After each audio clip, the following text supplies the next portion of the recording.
Welcome to Setup Mastery, your go-to channel for all things tech.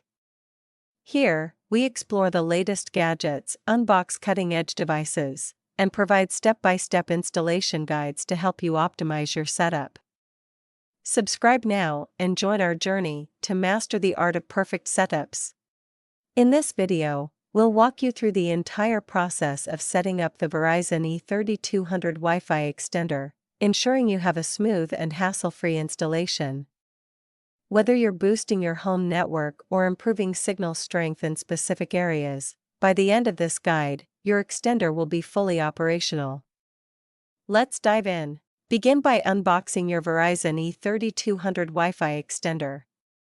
Inside, you'll find the extender itself, a power adapter, and a quick start guide to help you with setup. Before moving forward, take a moment to ensure all items are present and accounted for. Select an ideal location for your Verizon G3200 Wi-Fi extender, ensuring it's positioned halfway between your main router and the area where you need enhanced Wi-Fi coverage.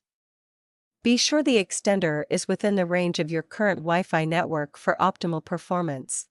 Attach the power adapter to your Verizon G3200 Wi-Fi extender, then plug it into a nearby electrical outlet. Allow a few minutes for the extender to power up, and wait for the LED light to turn solid white, indicating it's ready for setup. If your router is compatible with Easy Mesh, the Verizon G3200 Wi-Fi extender will automatically pair with it, simplifying the setup process.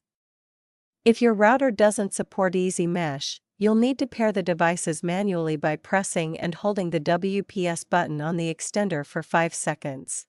Next, press the WPS button on your router within 2 minutes. This will initiate the connection process. The LED on your extender will start blinking white to indicate it's trying to connect. Once the connection is established, the LED will turn solid white, confirming success. To ensure the extender is working, connect your device to the new extended network. The Wi-Fi name will match your existing network, but may include an identifier like EXT to distinguish it. Test the signal strength in areas where coverage was weak. For more advanced configurations, open the MyFiOS app or access the Verizon router's web interface through a browser. From there, you can customize your network name, modify various settings, or even update the firmware to ensure your extender operates optimally. Once the extender is set up, check all devices connected to the extended network to ensure they're receiving a strong, stable signal. Test browsing in previously weak areas for a smooth experience. If you encounter any issues, try restarting the extender or refer to the Quick Start Guide for troubleshooting.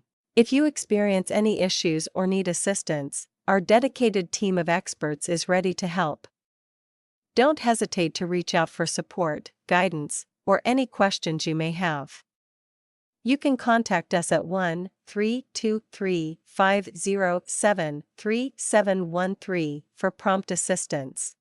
And that's it. Your Verizon G3200 Wi-Fi extender is now set up and ready to go. If you found this video helpful, please give it a thumbs up and subscribe to our channel for more tech tutorials. Let us know in the comments if you have any questions. Thanks for watching, and we'll see you in the next video.